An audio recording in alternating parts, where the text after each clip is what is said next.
आज के टाइम पे आप देखते हैं कि लोग बाहर के खाने पीने पे घर के खानों से ज़्यादा ध्यान देते हैं। बाहर का खाना लोग ज़्यादा पसंद करते हैं एंड लोगों को बीमारियां भी काफ़ी हो रही हैं, लोगों को बीमारियों का सामना करना पड़ रहा है। And whenever we visit our doctors, तो हमारे डॉक्टर्स हमें इसी बात की सलाह देते हैं कि आपको मैदा नहीं खाना चाहिए, आपको कॉमन फ्लोर का यूज़ नहीं करना चाहिए, आपको प्रिजर्वेटिव्स नहीं खानी चाहिए, बिकॉज इससे हमें बहुत सारी बीमारियों का सामना करना पड़ सकता है, हमारी हार्मोन्स को डिस्टर्ब करता है। तो ये काफ़ी सारी ऐसी चीज़ें हैं, बट मैं ये जानना चाहती हूँ, आप लोगों को ये बताना चाहती हूँ, सॉरी, आप लोगों को ये बताना चाहती हूँ कि क्या सिर्फ इसमें रिस्पॉन्सिबल सिर्फ मैदा और प्रिजर्वेटिव्स ही हैं? राइट, ऑफ कोर्स मैदा और प्रिजर्वेटिव्स तो हैं, बट इसके साथ ही साथ और भी चीज़ें हैं जो उसके रिस्पॉन्सिबल है। So myself doctor Ankita Jha and I am a naturopathy and yoga physician. तो आज मैं बस बारे में आपके साथ में डिस्कस करना चाहूँगी। Whenever we go eat street foods, तो आप देखते होंगे कि स्ट्रीट फूड्स जो है, आपको क्या लगता है कि आपको फ्रेश प्रोवाइड करते होंगे? नहीं, पॉइंट आउट कर रही हूँ या मैं उनके ऊपर एलिगेशंस लगा रही हूँ, बट दिस इज़ फैक्ट। जब भी हम घर पे कोई खाना बनाते हैं तो हम सबसे पहले हमारी जो क्वालिटी होती है, खाने की क्वालिटी की हम ध्यान देते हैं।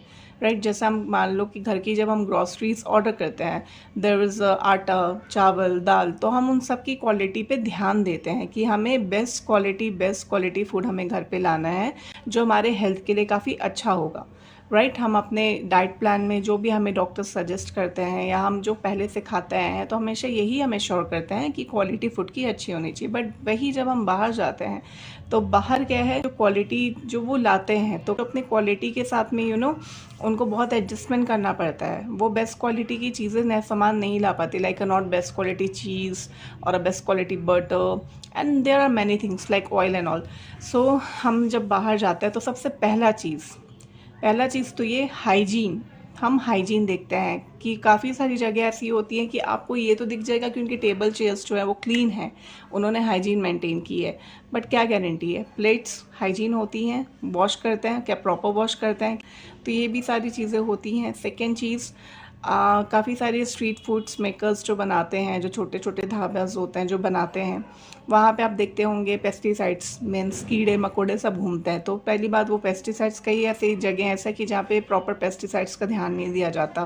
पेस्टिसाइड्स जो मेडिसिन है वो नहीं दिए जाते हैं उस प्रॉपर जगह पे, एंड हाइजीन का ख्याल नहीं रखा जाता है। वही गंदे कपड़े से टेबल्स को क्लीन करना, एंड उसी प्लेट में जिसमें लोगों ने खाया है उसी में उसे जल्दी जल्दी वॉश करना, ठीक से प्रॉपर क्लीन नहीं करना रश में, एंड उसी में आप दूसरे को खाना सर्व कर दे रहे हैं।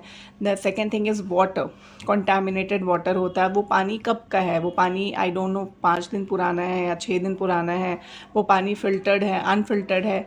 तो कंटामिनेटेड वाटर, ऑयल, जिस ऑयल से वो खाना प्रिपेयर कर रहे हैं वो ऑयल की क्वालिटी सही नहीं होती। उस ऑयल को वो उस दिन यूज़ कर रहे हैं, देन नेक्स्ट डे उस ऑयल को वो जला रहे हैं, एंड वही ऑयल में आपको वो फिर से रीयूज़ करके आपको वो खाने को दे रहे हैं, सेम ऑयल को वो यूज़ कर रहे हैं।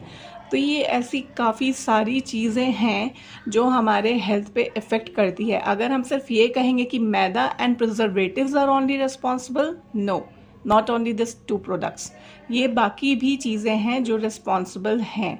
एंड आप मान लीजिए suppose if you are eating momos, क्या गारंटी है कि मोमोज में जो वेजिटेबल्स है आपको फ्रेशली मिली है? ओके, सपोज कि अगर उसमें फ्रेश वेजिटेबल्स है भी, सपोज हम मान लेते हैं, बट क्या गारंटी है कि वो वेजिटेबल्स प्रॉपर वॉश हुए होंगे, या उसे उन्होंने सॉल्ट वाटर में वॉश किया होगा, या उसके अंदर जो छोटे छोटे कीड़े होते हैं वो उन्होंने रिमूव किया होगा? नहीं। तो ये सारी चीज़ों का ध्यान हम घर पे देते हैं। और हम बाहर से सब्जियां लाते हैं, एवरीबडी नोज़ कि जो हम घर पे जो सब्जी बनाते हैं उसमें केमिकल होती हैं, पेस्टिसाइड्स होती हैं। तो हम उसे पहले वॉश करते हैं पानी में, सॉल्ट वाटर में और विनेगर में, किसी में भी हम उससे वॉश करते हैं। हम पहले पेस्टिसाइड्स रिमूव करते हैं, अगर उसमें कोई वॉर्म्स है, कीड़ा है, तो हम उस चीज़ को रिमूव करते हैं, देन हम उसे पकाते हैं हाइजीन तरीके से, हाइजीन मेंटेन करके। तो ये सारी हाइजीन चीज़ें आपको बाहर नहीं मिलेगी। मैं यही कहना चाहूँगी कि प्लीज़ अपने हेल्थ पे ध्यान दीजिए and try to avoid street foods. Once a while it's okay, but उसे हैबिचुअल ना बनाएं, बिकॉज ये सारी फूड से क्या हो रही है ना, एक तो पहली बात फूड पॉइजन होने की चांस होती है। सेकेंड थिंग, बच्चे, औरतें UTI means urinary tract infection, इन सब से बहुत ज़्यादा ही अफेक्ट हो रही हैं ये सारी चीज़ों से। Chest one inflammations and cholesterol and there are many more reasons. तो ये सारी चीज़ों से आपकी बॉडी पे इफ़ेक्ट पड़ रहा है, फूड एलर्जीज़ हो रही हैं, तो काफ़ी सारी ऐसी चीज़ें हैं। तो ये जो है ये बेसिक मैंने आपको बताया अबाउट आउटसाइड स्ट्रीट फूड्स कि खाली मैदा जो है, मैदा ही ज़िम्मेदार नहीं है, ये सारी चीज़ें रिस्पॉन्सिबल है। And remaining in brief, I have already mentioned detail in my caption. You can read it. आप उसे पढ़ सकते हैं कि और क्या सारी चीज़ें रिस्पॉन्सिबल होती है। Thank you so much.